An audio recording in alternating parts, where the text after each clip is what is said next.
Hey guys, so I've been wanting to sit down and film this video for a little while now. We've been back from Disney for just about 2 weeks. Yeah, about 2 weeks. And so what I did was, while we were at Disney, I took my Erin Condren notebook with me, and every time I had a tip or something that we brought from home that I really loved, I put it in my notebook. I wrote lots of notes for you guys on all kinds of things. I even kept track of how much everything was, outfits, and I crossed them off as we wore them. My meal plan, and I crossed it off as we ended up eating everything. And so it worked out really well. We had an amazing time. If you watch the Disney vlogs, then you know. I'll link the playlist here if you want to go check those out. If you are new to my channel, we went to Disney World for 12 days 11 nights. We had a 7-day non-park hopper pass with one annual pass holder. I was the annual pass holder, and then the rest of my family, we had 7-day passes that were non-park hopper. Clearly I can't say that. And so essentially what that means is, on each of those 7 days you can only go to one park. So if you start at Magic Kingdom, if you go to Epcot at some point during the day, it'll take a second day, which is not something you want to do. If you plan a day at Magic Kingdom, you want to stay at Magic Kingdom so you don't waste one of your tickets. So that was our trip. We stayed off-site. Just to give you a little bit more background, we stayed off-site at the Holiday Inn Club Resort Vacation Club. We're a vacation club owner, and we stayed there the entire time. We rented a car and we went and parked, which is one reason why we had an annual pass. And just all the way around, it was a different trip than probably most people take to Disney. A lot of people stay off-site, but a lot of people do stay on-site, which does give you different things. You can do the dining plan. We didn't have a dining plan because we weren't staying on Disney property. That's a whole nother video. I am going to do another video, and if I have it already done and put up, I will link it somewhere here or down below. That is kind of like my tips and tricks for Disney on a budget, or how you can save money. And in this video, it'll talk about some ways to save money as well, because a lot of the things that we're going to be talking about here, you have access to in each of the parks for a lot more money than if you just bring them from home. So my first tip is, if you fly Southwest, which that's not the airline for everybody, they fly 2 bags with you for free. So we're a family of 5, my husband and myself, and we have 3 children. Our youngest, Autumn, won't be 2 until September of this year. So she was right under 2 when we flew. So she was an infant, a lap child, and she did not have any checked baggage. But we did check in for her car seat, and then we checked in the stroller at the gate for her as well. And because those 2 things check for free anyway on any airline, we didn't have any issues with that. The remainder of our children, Emmy, who's older, she was 8 when we went, and Maddie was 4 when we went. They both got 2 baggages, checked baggages a piece, or checked bags a piece, and we did 1 for each of them. So we had plenty of extra luggage to spare. Now, if you are driving, you may have extra space, just like we did. If you are flying a different airline, you have to pay for your luggage. It may make you rethink all of this. Because we flew Southwest, we had 2 free checked bags each, and Andres and I, which is my husband, we only used 1 bag, and then each of the girls used 1 bag. So we actually took an entire another bag because it was free, full of snacks. I had shopped here in bulk, got the discount. Food in Texas, which is where we live, is a lot cheaper than it is in Florida.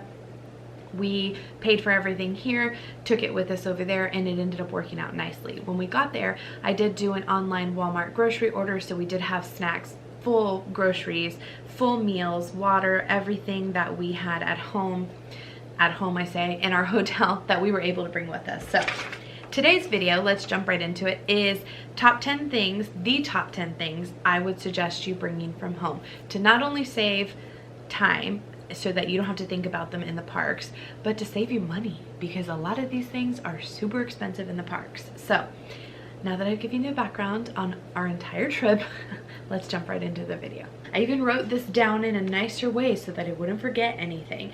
So my number 1 suggestion for you guys to bring from home are cooling towels. The reason I say this, if you've never used a cooling towel, it's kind of like a mesh sort of material. You put it in any type of water. It can be sink water, faucet water, fountain water, bottled water if you're bougie and you don't want to use the faucet water. It can be any kind of water. You hang it on you around your neck, or you put it down your back, and it keeps you cool throughout the day as long as it stays wet. Let me tell you, we're from Texas, and we were in May having 100-degree weather, but it is muggy and hot in Florida. So if you're not used to hot like here in Texas, you'll be dying and you will definitely need some sort of cooling product. So that's my number one suggestion, is cooling towels. We found ours on Amazon. They were a really great deal. I think they ended up being like $2.50 a piece. I will have a link to everything that I pre-purchased. If I can find it online, I will link it down below for you guys. They sell cooling towels at the park. They're cool. No pun intended. They're cool. They have pink and blue, and they have Mickey and Minnie logos on them, so they are cool, but they are a whopping $17 a piece, which is insane to me that they work the exact same way. And one tip that I can give you that another person in the park gave us is, if you kind of whip it, you know, like snap the towel, it gets even colder, which is amazing to me. And there are water fountains all over the park, bathrooms all over all of the parks that you can easily just go get them wet at. No big deal. Even in Epcot and in Magic Kingdom, they have splash areas, fountains everywhere. In Epcot in France, there's a fountain that, oh no, Morocco I think, there's a fountain where we took a picture at. Even in Hollywood Studios over by the Muppet ride or the Muppet show, there's a fountain. We dipped our towels in there. I mean, because you're just wearing them on your body. And at some point, they were in all of our pictures because we didn't care. It was so hot, so hot. So number one tip, thing to bring from home so that you can save money, because we had 5 of them. We would have paid an arm and a leg, $85 for them at the park. And I paid under $15 for all 5 of them off of Amazon, and they worked the exact same. So that's my number one tip. Number 2 is kind of going along the same thing. Spray fans. They are $20 at the park. They're cool. Don't get me wrong. We actually got pixie dusted one, which my mom, the very first day that we went, she was struggling walking around the park, and one of the cast members actually gifted her a spray fan. They are $20. They do hold a good amount of water. They work like the spray fans that I bought from Walmart. And if you don't have the spray fans at your Walmart, the Walmart that is on, I don't know what the street is, I'll put it here, but the Walmart that is the closest to the parks has Disney thrown up in it everywhere. They have plenty of fans there that are $7.84, $8.64. Under 10 bucks, you can get yourself a fan. So if you have a large family like myself, I have 3 children, it was constantly a fight with who had the fans, who was spraying who, filling them up with water. It was constantly a fight. We had 3 fans. We ended up just taking 2 because the adults just shared with the kids, but they loved carrying them around, spraying themselves, and you don't worry about getting wet because the water dries like that. Your cooling towel dries within 20 minutes. Anytime you spray yourself or you get wet, you dry so quickly because it's so hot over there. So they loved those things. I think that is something that if you can get 2 or 3 for the price of 1, why not? Unless you just want something Disney, there's no sense in not bringing them from home. They're so much cheaper and they work just as good. Number 3, a hat and sunscreen.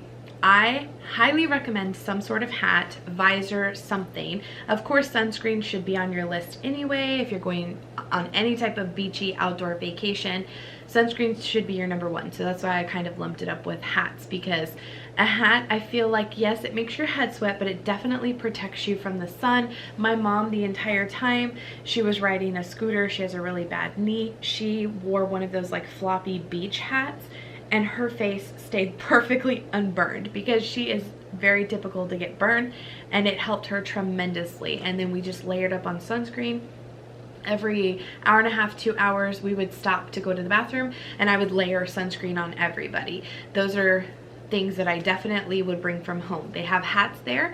Again, going back to that Walmart, if you go to the Walmart before you start your trip, like right when you get there to get groceries, you definitely can pick up some of these things. They have so many souvenirs, so many things, and I'll continue to touch back on that. But if you buy a hat in the park, let's say, they have plenty of hats in all the souvenir shops. They have plenty of Mickey and Minnie ears and all kinds of stuff. They are so expensive. The ears, like my rose gold ears that I bought, were $25, and hats range from $25 on up to like $40 depending on which ones you get.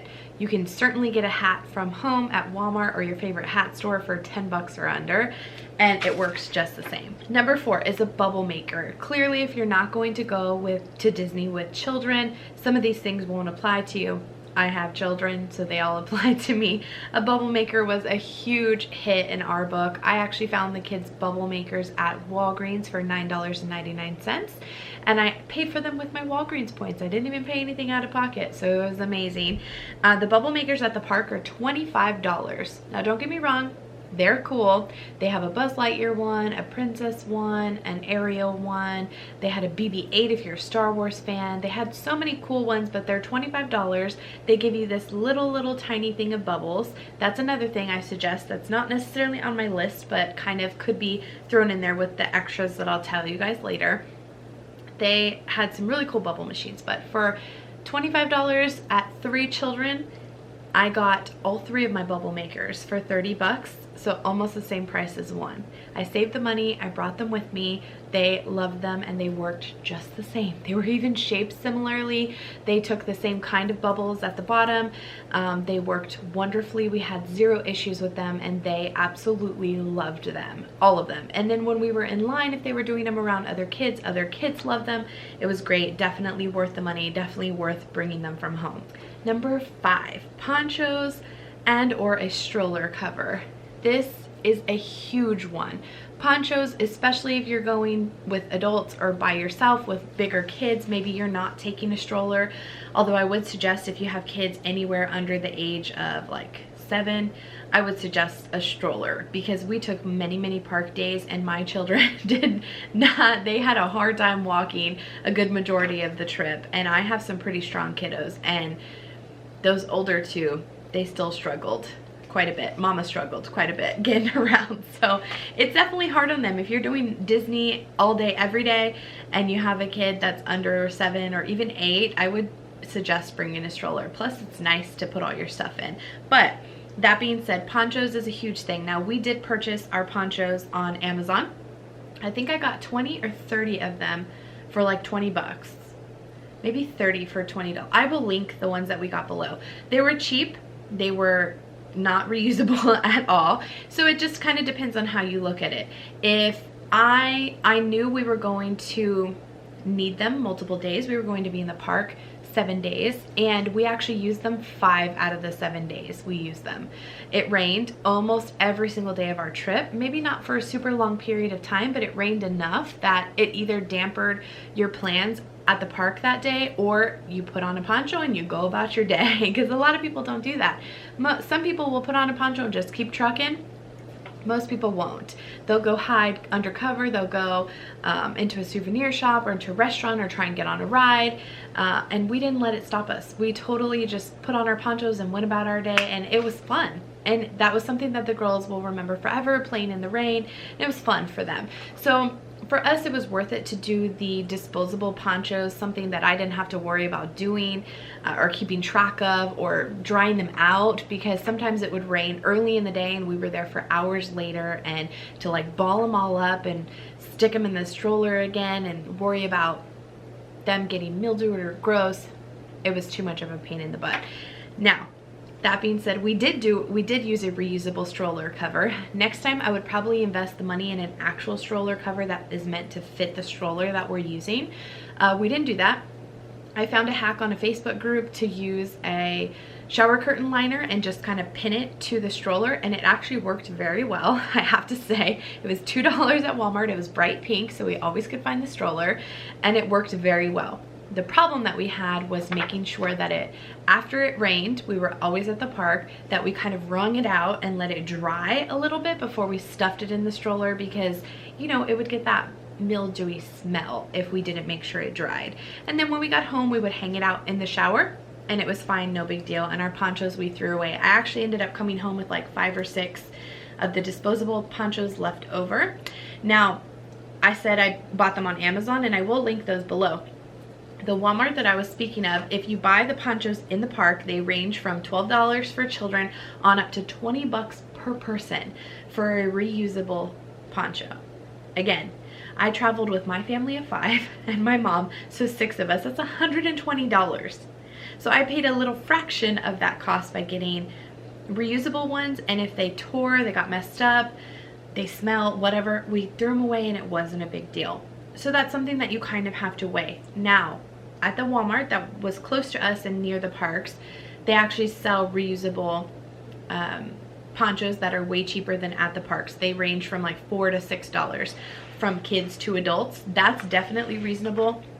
I feel like next time I probably would definitely go to that Walmart and buy those before the trip, so I don't have, that's one less thing I don't have to pack. I just feel like it's a great thing to bring from home, but if you don't want to bring them from home, that is a great alternative versus buying them for 20 bucks in the park. Number 6, this is a must. Must bring from home. If you have any type of smartphone, which to go to Disney, you're not required to have the My Disney Experience app, but it is definitely worth it to have. You really need to download that app, and because of it, you need to be on it most of the day doing fast passes, scheduling your days, looking at your dinner or lunch or breakfast reservations, looking up your tickets. I mean, it has everything on there, everything. So if you're not tech savvy, you better learn quick, because you're going to need it to find anything in the park. They also have a digital map that'll show you where you are in relation to the entire park, so you can get directions on foot in the park within, you know, from one ride to the next, so you know you're going the right way. It's really cool, but it does drain your battery very, very easily, especially on an iPhone. I have an iPhone 7, just a regular one, and I would always have to have my brightness all the way up to be able to see out in the sunlight, and so it would kill my battery like that. 2 things. I would highly recommend bringing a backup battery from home. You know, like one of those power banks. You can get them for pretty inexpensive from Walmart, Target, even sometimes a dollar spot in Target. I mean, you can get them pretty inexpensive, and you can get them super expensive on Amazon and Best Buy. My job gave me one that worked awesome. I had 0 issues. I just made sure I charged it every day. That's one thing that you need to bring from home, is your power cord, your USB cord. Clearly, if you have a phone that you need to charge, you would bring that anyway, but you have to remember to bring it in the park with you as well. I would just charge up the battery every day, and pretty much every day the last half of our trip I had to use it. Now here's a tip: if you have somebody in your party that is renting an ECV, which is an electric scooter, that, I did not know this till the very last day, actually has 2 USB ports in it, and you can plug your USB cord in and charge your phone from there, which I thought was really, really cool. It saved from having to use a backup battery, because when it rains, those things, those electronics, you really worry about, and that was one last thing I had to worry about bringing. Now I didn't find it out till the last day, but if we go again, and I know my mom is going to have an electric scooter, that's something that I know that I'll have, and I don't have to bring a backup battery. But I highly recommend bringing one, or else you'll be like the few people I saw sitting on the side of the ground having their phone charged by a bathroom or something, or waiting in the bathroom because their phone had to charge, things like that. Highly recommend that.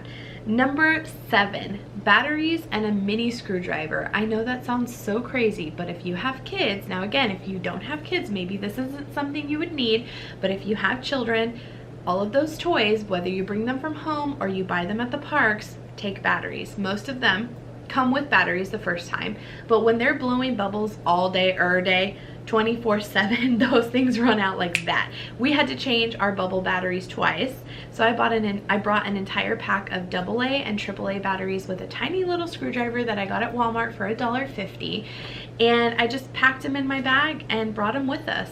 This is probably a totally different angle. I had to empty my memory card and change my battery. That's how serious this video is getting. We also brought, you know, with the bubble machine, little light up toys. That's something else that you can bring from home. Do they sell those things in the park? Definitely. They sell wands and necklaces and glow sticks and all kinds of things, and we brought all of that from home. Do I think it's necessary? We only use that stuff one night. No, that's why I didn't include it, but definitely could be part of the extra stuff. The batteries and the screwdriver, yes, I do think you need them. Just because, like I said, we changed the batteries in our light up toy and in our bubble machine several times. There was something else and the fans, they did not come with batteries, and they all needed batteries. That was something else that we had to change while we were there. Number 8, pennies and quarters for pressing. One thing I do have to say, as long as you bring cash, now we did bring our own pennies. We have seen so many tips and so many little hacks on Pinterest that cute ways you could bring them with you. Honestly, we brought them in a quart-sized bag. I cleaned them before we went, but they didn't really get that clean. The kids didn't care. They loved that. That was probably one of their biggest souvenirs that they love, that they look at all the time. It's something that they still talk about.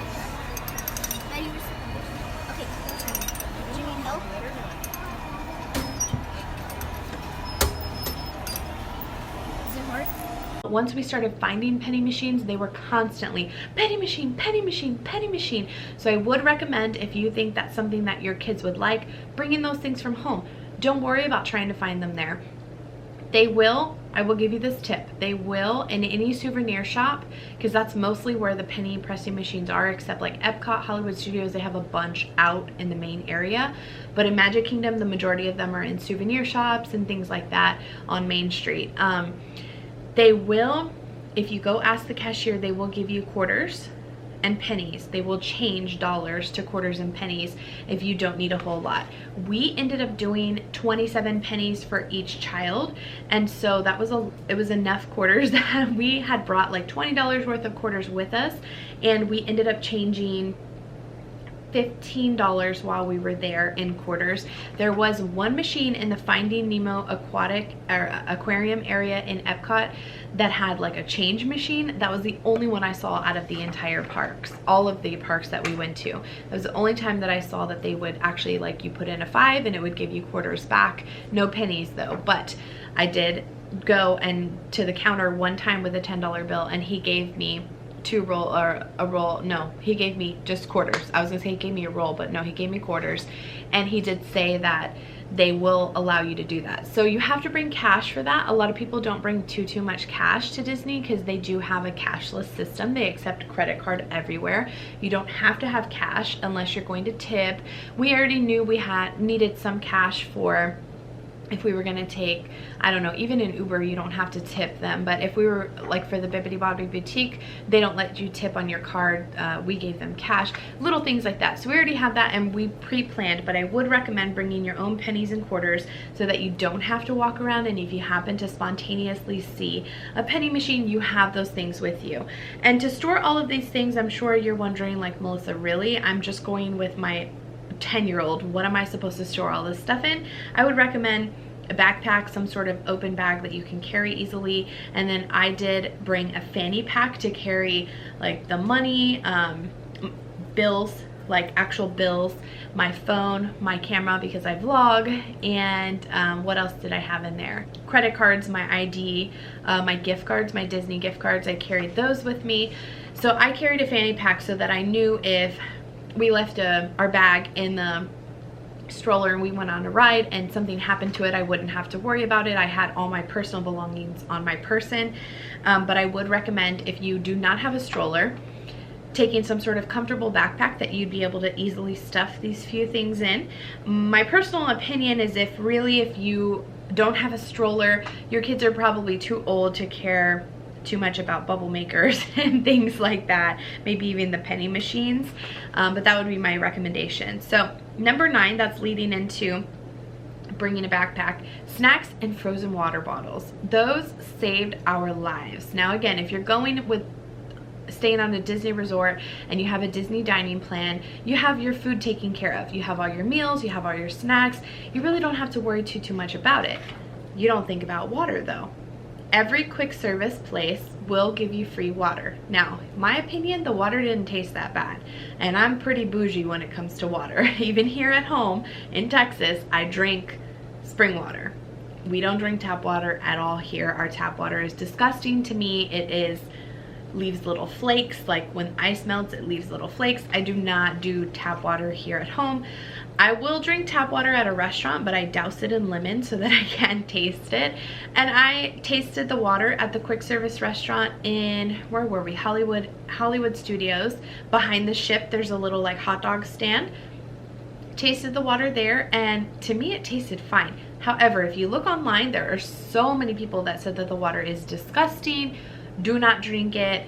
It tasted okay to me. Maybe it was just because I'm thirsty. What we did, or I was thirsty, what we did was, since we were staying at a resort, we had our Walmart groceries. We picked them up. I ordered 4, and we ended up having 5 cases of 40-pack water. We drank a lot. When I'm saying you're going to drink a lot at the park, count on a gallon per person. Seriously, I'm not even joking. If not a full gallon, maybe a half gallon at least. Like, I am not joking when I say you will drink that much water, because it is so hot and you're sweating and you don't even really think about food.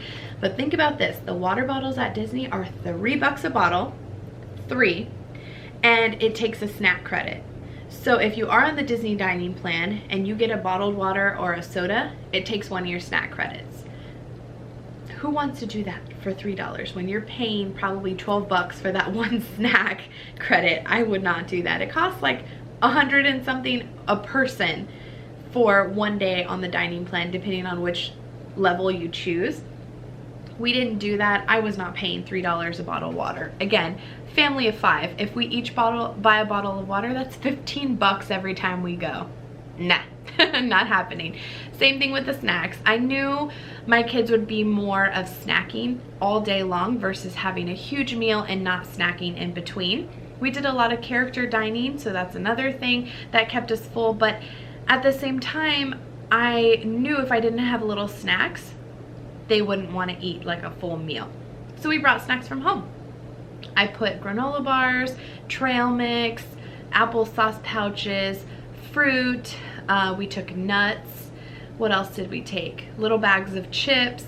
Disney lets you bring in your own food, your own snacks, your own water, your own soda. They let you bring in whatever you want. It just cannot be in a glass bottle. So I highly, highly recommend, should have put that number 1, but I highly recommend number 9, bringing your own snacks and water bottles. I say frozen just because we stayed in a place that had a full kitchen. So we froze our water bottles and brought them like that. They served as a cooler for our snacks and they melted throughout the day.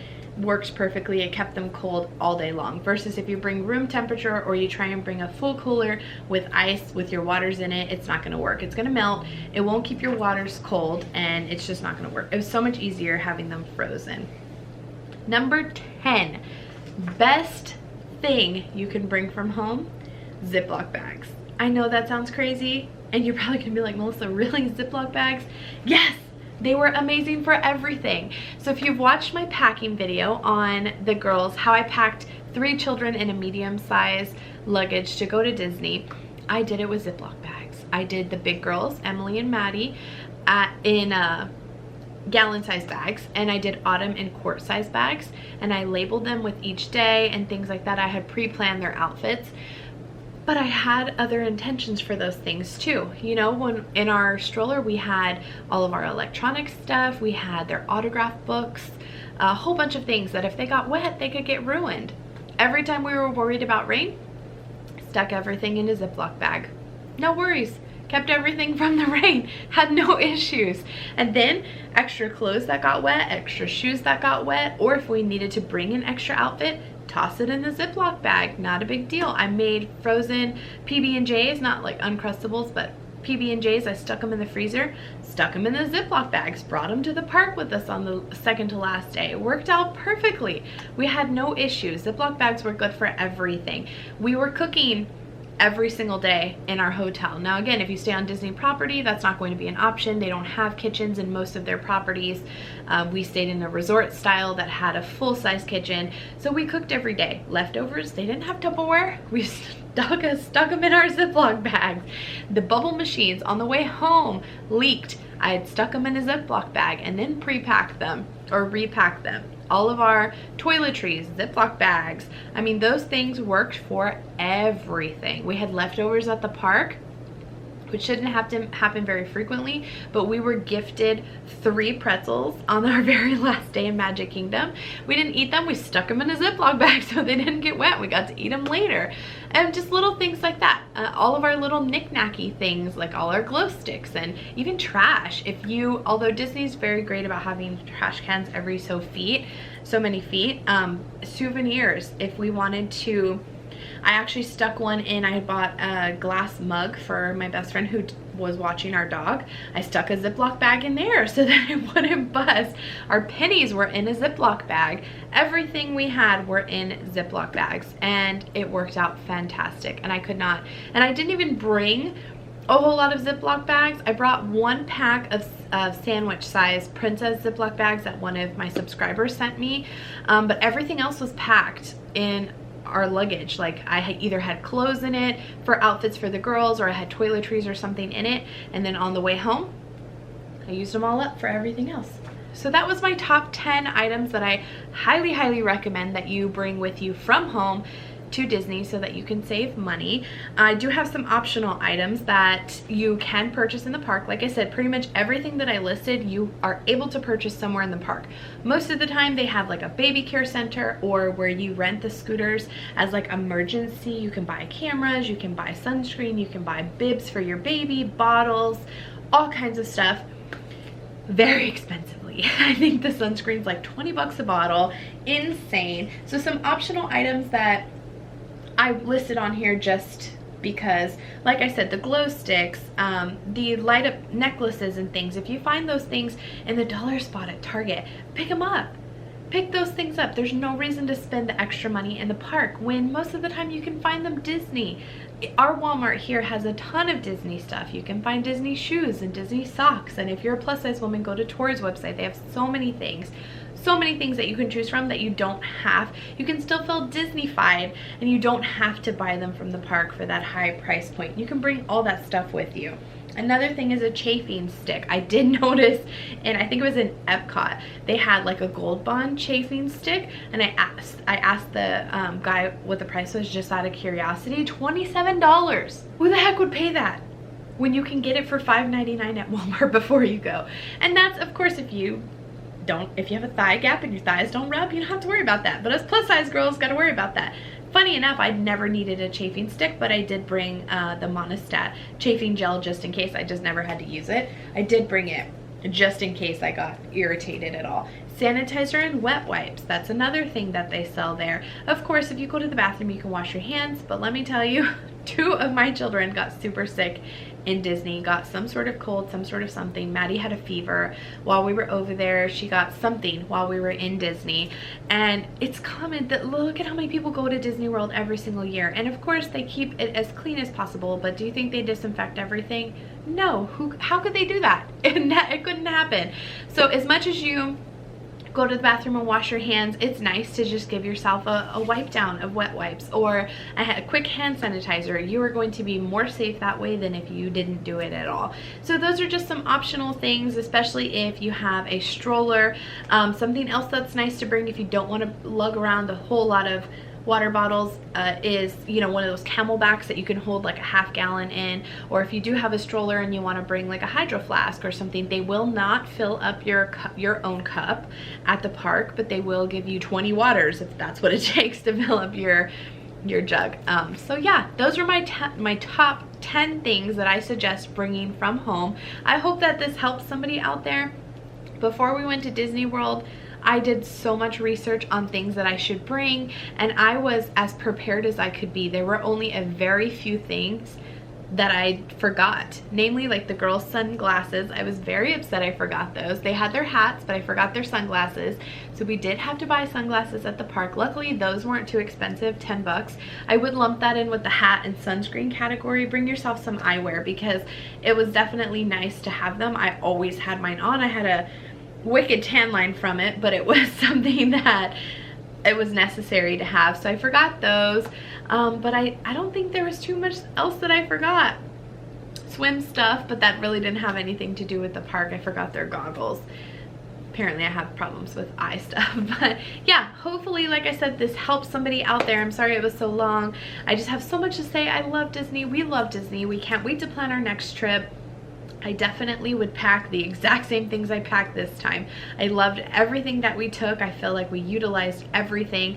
I think we only went back with 1 or 2 things that we did not open, and that was because I bought so many glow sticks because I thought we would be at the park every night until closed, and it didn't happen like that. So we ended up taking some glow sticks home that we didn't end up using, but I would bring everything exactly the same. It was perfect. So if you're trying to save a little bit of money but still do Disney like you want to do it, definitely bring these top 10 things from home. Let me know in the comments down below if I missed anything, something that you guys took that next time you feel like I should be taking. Also, don't forget to leave me a thumbs up and a comment down below letting me know. Hope y'all enjoyed, and we'll see you in the next one.